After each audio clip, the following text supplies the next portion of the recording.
What if I told you that the key to learning faster, remembering more, and even thinking better isn't some secret hack, but something you already have? It's background knowledge. Today, we're once again joined by Dr. Daniel Willingham, a cognitive scientist, best-selling author, and one of the most influential thinkers on how we learn. In this episode, he unpacks why knowledge isn't just power, it's your brain's scaffolding. We're going to explore how knowing more helps you understand faster, remember longer, and think more clearly. Thinking, it turns out, is hard, and our brain would rather not do it unless we built the right foundation, and that's where practice comes in. But not just repetition. It's how knowledge becomes automatic, freeing up space to reason and solve problems. Finally, we're going to touch upon the right kind of mindset that all individuals should have if they want to be better learners. So if you've ever wondered why some people learn so much faster and more effectively than others, well, this conversation is for you, and it's going to change how you think about your thinking. So let's dive in. Welcome to the Good Leadership Podcast, where we explore the stories, strategies, and insights of thought leaders who inspire us to think differently and lead better. Through candid conversations and expert perspectives, we dive into the challenges, breakthroughs, and practical lessons that shape exceptional leadership. How does having background knowledge help retain new information? Because I hear this a lot in the training and development world. I don't need the knowledge, Charles. I just need the skills. I heard two questions there. One is, why does background knowledge help you learn new things? Why does it make it easier to learn new things? And then the second part is the relationship of knowledge and skills. So background knowledge makes it easier to learn new things because of meaning, because in order to understand something, you usually need background knowledge to help you interpret it. So the simplest way for an American to appreciate that is to read a British newspaper and turn to the sports section and read a description of a cricket match. And what you'll find is, I know all these words, but I'm not going to remember any of this later. And the reason you won't remember it is you don't have any framework to make it meaningful. Whereas, again, if you're an American, you read about American baseball game. If you know, as I know, only a little bit about baseball, I know the rules and I know the basic way that innings are set up and so on. So I can read a description of a game and it's meaningful to me. I can even, see it in my mind, and I understand the significance of, like, this happened. Oh, now there's a man on second, so that person's in a position to score, right? I can make all these inferences based on prior knowledge of the game.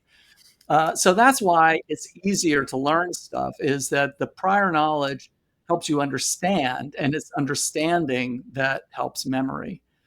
Now, the knowledge versus skill, it is a very common idea that we have these mental skills, and especially, it started with Google, of course, and now it's just accelerated with large language models. The idea that it just seems like knowledge is always at our fingertips. And so it feels like you can always look stuff up, but the skill needs to be in your head, right? And so whether it's like skill in, scientific skill in designing an experiment, or reading comprehension skill, or whatever it is, the truth is, all of these mental skills are really intertwined with knowledge. So one example I give is, I teach scientific reasoning, and I teach, my students, here's how you set up a scientific experiment. And I talk about it in ways where it's very abstract. Like, you have these principles that seem to be independent of any particular content, like good experiment always needs a control group. Anomalous results are very important. When something surprising happens, that's really important to theory, and so on. So you have these general principles. You can memorize the principles, and my students can, tell me back the principles on a test. But in order to apply them, you need background knowledge. So, like, the simplest example is when you say surprising results in an experiment are especially important. Well, you don't know whether or not a result is surprising unless you had a prediction. And the prediction is coming from your prior knowledge of, like, enough about memory now that, if I showed you an experiment, you would be able to judge, like, yeah, I kind of thought that's what would happen in that experiment. Or conversely, like, oh, that's really surprising. Many of your listeners, I'm guessing, don't know that much about memory, and they wouldn't be able to spot an anomalous experimental result. So this is just one reason from one domain, science, of why it's not really useful to think of skills as being completely separate from knowledge. And I like what you said about knowledge, really. It helps you take in new information, helps you understand words, syntax, semantic breaks that require you to make inferences based on background knowledge. Because really, your ability to read a text and understand it is highly correlated with your background knowledge. And perhaps even more surprising, it helps you think about info. So if you have greater background knowledge, you can chunk info into larger chunks to reduce that workload on working memory. Because you mentioned that thought is really bringing in background knowledge, from long-term memory and the environment into working memory so you can consciously process it in a deeper way, hopefully. That's right. Yes, and it's maybe worth elaborating on what you meant by chunking there. So chunking means taking bits of information and sort of unifying them so that they feel like one thing to you. So I mentioned a baseball example before. Think about if you know enough about baseball to know what a double play is, think about the actions that describe a double play. The batter hits the ball, and then suppose it goes to the shortstop. The shortstop throws it to the second baseman. He steps on the base before the runner from first has time to make it to second. The second baseman then throws it to first base, and the batter fails to beat the throw, and so the batter is out. So I just said about 6 or 7 different things. Someone who knows a lot about baseball would recognize that's a 6-4-3 double play. They would think of all of those actions as bundled together. Now, as you said, that's a huge savings in working memory being sort of the arena where thinking happens.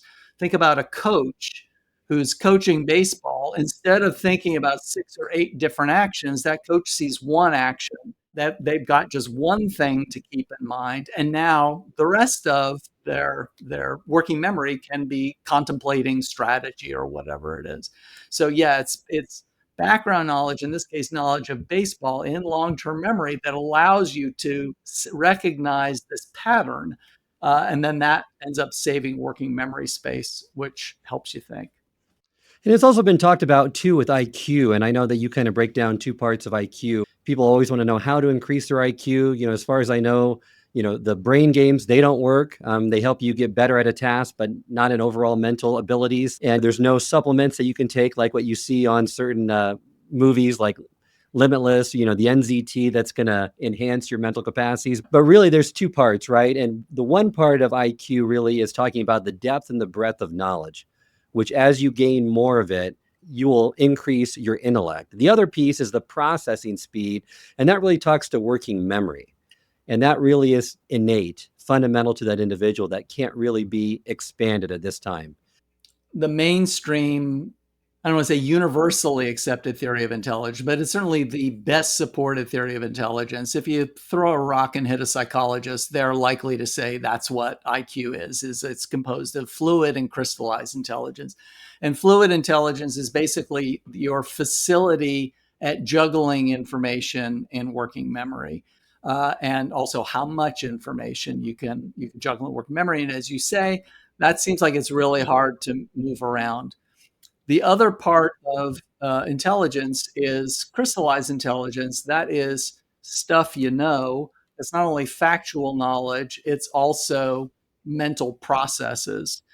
So things like I know how to do long division. I know the algorithm for long division. That would also get filed into crystallized intelligence. On the question of how do you improve IQ, I think what's really key is to know how people think about IQ, how psychometricians tend to think about IQ, which is not the way the general public thinks about IQ. The way most people think about IQ, I've actually got an article on this coming out with a friend and colleague in the department, Eric Turkheimer. So we've been talking about this a lot in the last couple of months. The way most people think about IQ is it's this essence that resides within an individual that corresponds to like your potential to learn things. That is not really what an IQ test is measuring. It's not at all clear that that sort of essence even exists.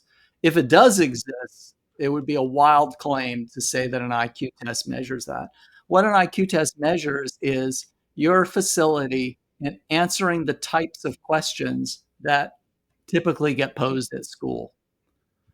That's what IQ tests were originally designed for. That's what they're known. The success of IQ tests is largely pinned to whether or not they predict success in school. So rather than thinking of it as an X-ray machine that measures this internal essence of potential to learn, think of it as a snapshot of how good you are answering school type questions right now. Right? The reason IQ today is so predictive of IQ 5 years from now is that people who have had lots of opportunities to learn stuff and people who enjoy that type of learning and get a lot of feeling of self-fulfillment and so on, people who've done all that stuff in the past are very likely to have those same opportunities and have that same self-image in the future. But IQ absolutely can be changed. And that definition of IQ that I've just given you shows you how to do it. It's like learn more of the kinds of stuff that that is asked of you at school, and your IQ is going to go up. I love that definition, and it gives everyone hope that their IQ can improve with that neuroplasticity in your brain that occurs throughout your lifetime. Let's move into what it means to become an expert. And there's different degrees of understanding something. And kind of contrast rote knowledge versus shallow versus deep knowledge, and how that transition happens in a normal individual, maybe even taking like chess, for example, as a example of a domain where you can really kind of see that map being hopefully mapped out more structurally. I give a definition of rote knowledge that you won't see most places. And the reason I did that was I wanted to distinguish between shallow knowledge and deeper knowledge. A lot of times when people say rote knowledge, what they really mean is what I would call shallow knowledge. So let me start this way. I say rote knowledge means you know the form of something, you really have no understanding of what it means. And so I give the example of like me and many other kids learning the Pledge of Allegiance when I was in kindergarten or in nursery school or whatever, pre-K. I could mouth the words. I had no concept that I didn't know what allegiance was. I didn't know what a flag represented, any of the rest of it. Shallow knowledge, in contrast, is where you understand some aspects of whatever it is you've learned, but you would not call it deep knowledge. You don't have a deep understanding of it. I mean, a simple example would be, what do you do when your phone hangs? Turn it off and turn it on, right? I mean, I know that, but I have no idea why that works, right? And so you would say, like, you could imagine gradations of deep knowledge, of coming to a deeper and deeper understanding of the electronics of a phone, and why, the reasons that would hang, and how resetting resolves those different types of problems in some potentially different ways, and so on. So what I was trying to emphasize there is rote knowledge. People use the word rote knowledge a lot, and a lot of times it's like any learning that you don't like, you say, "Oh, that's just rote knowledge," right? It's used sort of as a cudgel to beat people up with. But by my definition, rote knowledge is actually pretty rare. It's pretty rare you're learning something you don't understand it at all.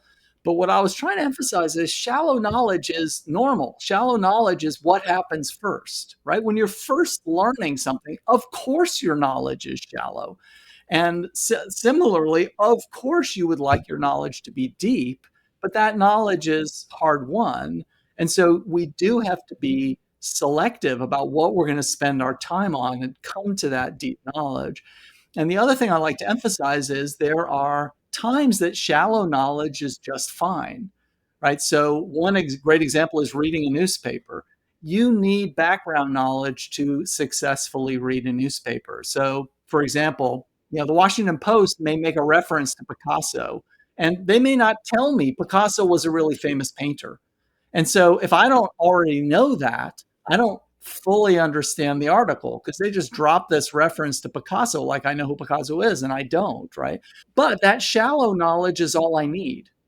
If, on the other hand, I'm reading a book about art history, it could be that the expectation is I know much more about Picasso, and now my shallow knowledge doesn't serve me as well, right? So different sort of depths of knowledge are required for different types of tasks. So we shouldn't denigrate shallow knowledge. But really, and there's no way to skip beyond that, because the brain prefers when it's first learned something, it in concrete terms and it focuses on the surface structure. It doesn't Yeah. identify the deep structure. The deep structure, the flexible knowledge only comes with lots of practice, examples, analyzing these examples to see what are the underlying principles and getting a lot more knowledge on that. And you give a great insight into, based on one of your papers, about physics students. Those that are just starting physics, when they see problems, they're identifying, they're lumping them together, categorizing them by surface structures, like they're all inclined planes. When you get to the PhDs in physics, they're the underlying physics principles and is how they're categorizing them. Yeah, that's exactly right. And that was not, I would love if that were my study. It's not. It's brilliant work by educational psychologist named Mickey Chi. Since that time it's been extended to other domains, and and I think actually she actually is the one who did this study. They did it in young children who had expertise in dinosaurs, and showed that 6-year-olds who know a lot about dinosaurs do the same sort of sophisticated categorization and thinking about dinosaurs that PhD level physicists do when they're thinking about physics problems.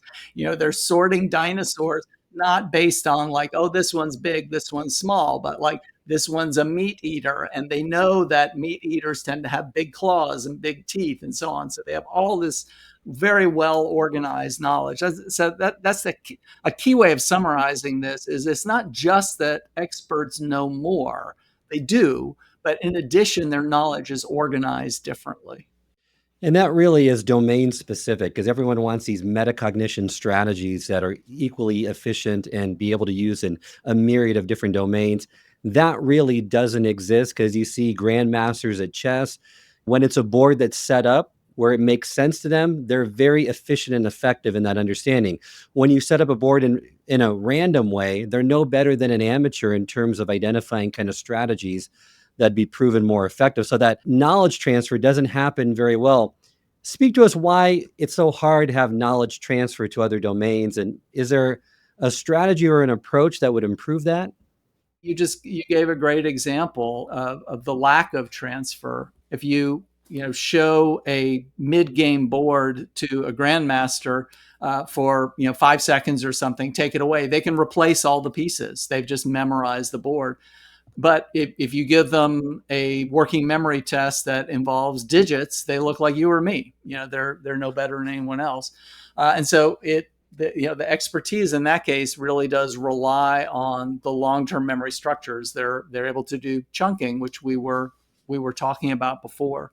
And yeah, I mean the transfer, the other time that lack of transfer is so striking is when it looks like it's really in the same domain.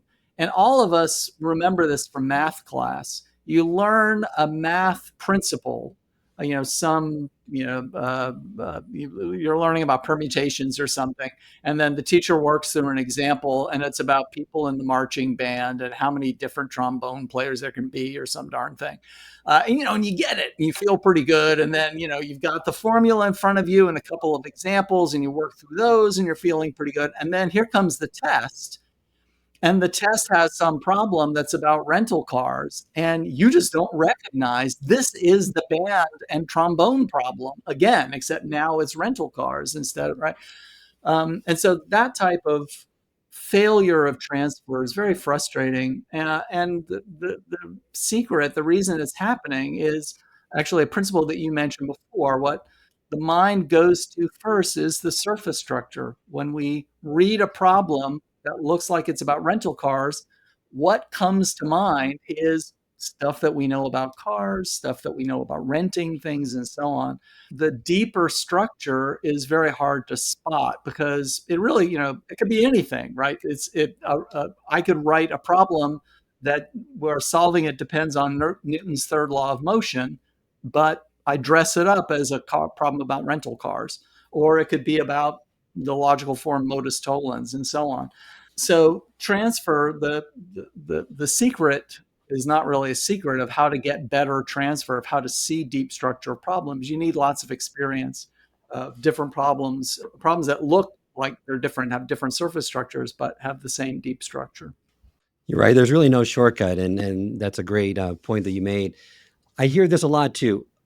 A lot of adult learning and training and development wants to teach critical thinking. Can critical thinking be taught? Can be taught in the specific sense. So if you want to teach people to think critically about car rentals, for example, how to get a good bargain, you can teach that, right? And this isn't shocking. There's ample experimental evidence of this. I mean, one of my favorite papers that I have my students read is in the Dutch Navy, where they're teaching semi-experienced people how to be better at conducting attacks and defending against attacks. And they give them lots of realistic simulations, and people get better at it. Their critical thinking is improved. They make better decisions, and so on. But the question is, like, when people say, "Can I get better at critical thinking?" They're usually talking these very abstract terms. Can I get better at analyzing problems? Can I get better at making decisions, not analyzing particular types of problems or making particular? And there, the answer seems to be really no. If there's a way of doing that, no one has figured out how to make you just across the board a better thinker. I mean, and again, what we come back to is the importance of knowledge. Not even to mention it varies, and when you transfer to a different field, like the principles of decision making are likely to differ. But the example I give is scientific thinking. Like, can you get someone to think like a scientist? And here I've been doing scientific experiments for close to 40 years now. I've been teaching undergraduates and graduate students how to do scientific experiments. And without false modesty, I'm pretty good at it. As long as the experiments have to do with experimental psychology. If I go next door to the chemistry building and start looking at experiments there, I don't know what the hell is going on. I can't apply. I can talk about the principles, of like what constitute a good experiment, but I don't know. I can't apply them because I don't know enough chemistry. You're right. It's really, you need to apply it in context. It's domain dependent in many cases. There's no general high level critical thinking skills that cover all domains. Love to move into practice because people have different views on practice. Anders Ericsson's book on peak deliberate practice has gotten a lot of attention in the adult learning community. But first, let's talk about, why is practice so essential? I mean, and you kind of list three different things, right? Acquiring facts and knowledge is, it's essential because overlearning is necessary. And with learning skills, you need to learn it to the point of automaticity, so you no longer consume valuable working space and working memory. So unpack that a little bit and just reiterate kind of the importance of practice and really learning anything. And there's really no shortcut around it, right? Yeah, if there's a shortcut, I don't think anybody knows about it. And as you said, I mean, you've just done a nice job of running down some of the positive benefits that come from practice. And again, that we don't know how to get these benefits in the absence of practice. And this is why in one of my books on the chapter on practice, the conclusion I draw is, if you really want to be proficient at something, you can't avoid practicing. If you want to be good at it and think you're not going to practice, that's just not in the cards. You need to build up automaticity for some of the more basic components of the skill. You need to have seen lots of different situations and discovered effective ways of coping with those situations. And I especially like some of the principles that Anders drew attention to, especially the core idea of deliberate practice, that you're discovering what you're not good at and trying to try out different ways of improving on that one particular aspect of the skill. And that's not the only difference, but that's a key difference between deliberate practice and play or performance, where play is for my own sake, performance is for the sake of others, and practice is where I'm actually trying to improve. So yeah, sadly, I agree with your conclusion. There's no getting around it. And some of the skills or the benefits of it, reinforcing the basic skills so that it doesn't take up valuable working memory space, it protects against forgetting, and it improves transfer, which is always kind of one of the holy grail of learning. Can it transfer out to other areas, or do you only have to use it in certain contexts? The one other area that I wanted to go into with you before we kind of wrap up with some final questions is around mindset, because I don't think that gets enough attention in the learning space. And you highlight three powerful forces beyond grades that shape self confidence, and those are friendships, social comparisons, and family values. Which one of these do you think has the greatest influence on one's belief in their learning ability? That's a great question. There's probably an empirical answer to that, and I don't know what it is. So I'm reluctant to guess. I mean, naturally, as a father, I want to think family values is as an outsized influence, and we all want to think that we're really having a positive impact on our kids. But peers also has a really important effect. Let me briefly comment on why I think these are important.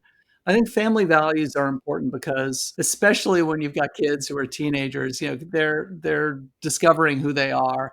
They're necessarily sort of distancing themselves from you a little bit, but they've already absorbed what are your family values. And I like to point out a lot of families think that they value learning, and when you push a little bit gently, they come to realize that maybe they don't. A lot of them value grades, right? I mean, more than they value learning necessarily. They're very keen on their kids getting good grades, but that's different than holding learning as a value.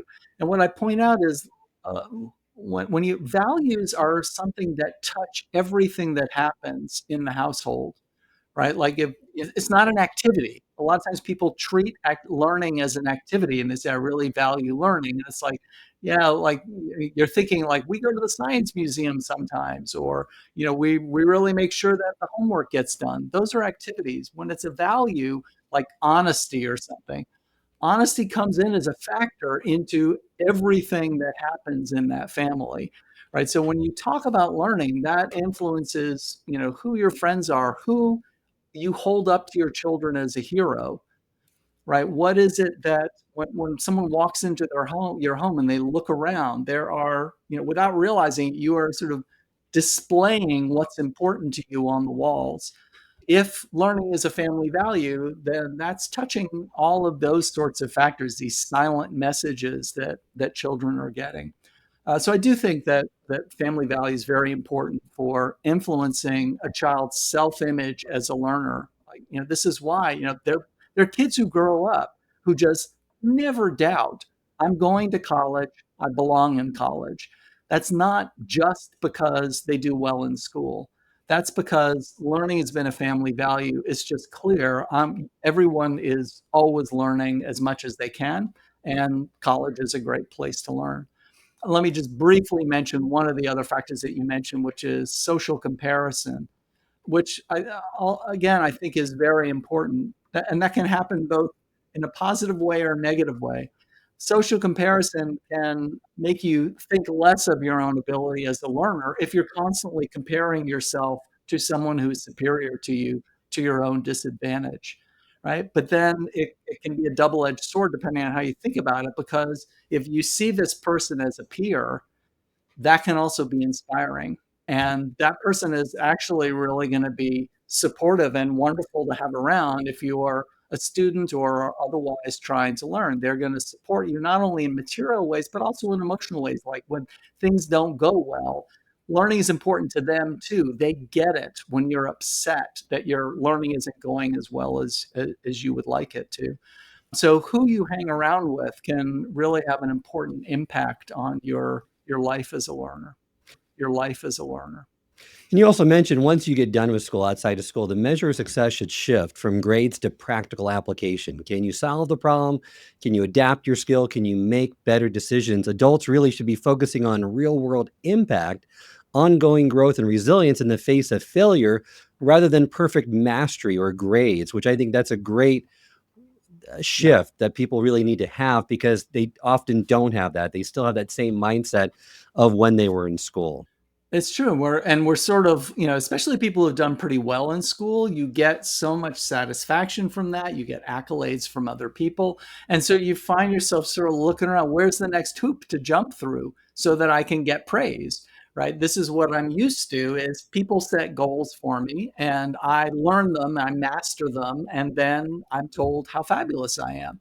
And you need to, get used to the idea of being much more independent. And also, depending on the learning task, sometimes mastery isn't the way to go. Sometimes good enough is exactly what you should be doing, and then moving on to the next task. And so that's judgment that a lot of us as students are not used to having to make. Thank you. I'd like to end with two questions about the future. First one, artificial intelligence. How can that really help individuals identify their most effective learning strategies and help them learn more effectively? I think we're still feeling our way in that. And I mean, I'll tell you, as a college instructor, I, like most of my colleagues, are pretty obsessed with the difficulties that this is posing, because we give different tasks, not just for the purpose of assessment to, assign a grade, but also because of the learning experience in executing that task.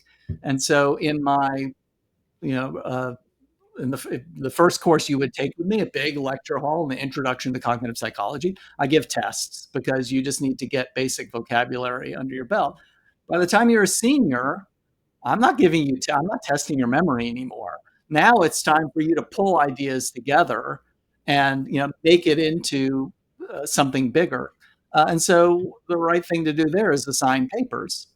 I, like every other college professor, now feels like I've had that tool taken away from me. I can't assign papers anymore, and rest assured that all 20 of my students are actually doing what was intended. So that doesn't really answer your question, but right now, I, like most people, are more focused on that and less focused on ways in which large language models are going to help my students learn more effectively, because the immediate consequences are they're learning less effectively. I would definitely agree with that. Final question. If you had to guess in the next 3 to 5 years, what would you predict will be the most significant changes in how people learn, both inside and outside of traditional classrooms? The best predictor of the future is the past, and my prediction is absolutely nothing is going to happen. Nothing's going to change. The history of education is that new technologies come out, and the people in tech in particular predict this is going to change everything. So, in about 2005, it was smart boards, smart whiteboards. Then it was, open software and Chromebooks. Then it was MOOCs, right? Every college was going to go out of business because of MOOCs. And in each case, what's happened is there had some impact around the edges. Like, some people use smart boards, and they're useful in certain contexts. There are still some people taking online courses for free and so on. But mostly things stay the same. So that I'm not much on crystal balls for that reason. But if cornered, that would be my prediction. Wonderful. Well, thank you so much, Dr. Daniel Willingham, for joining me today. Remind our listeners how they can get in contact with you and learn more about your work. DanielWillingham.com has all the information you'll need. It actually does have anything to which I own the copyright. Any articles I've written that I've got the copyright to, you can download free there. I hope this episode has provided you with valuable insights. If it has, I ask you to share it with someone who would also benefit from it. If you've been enjoying and gaining knowledge from this podcast, then subscribe to our YouTube channel, where you can find all the previous episodes of the podcast and additional learning resources. You can also subscribe to the podcast on Apple or Spotify and leave up to a 5-star review.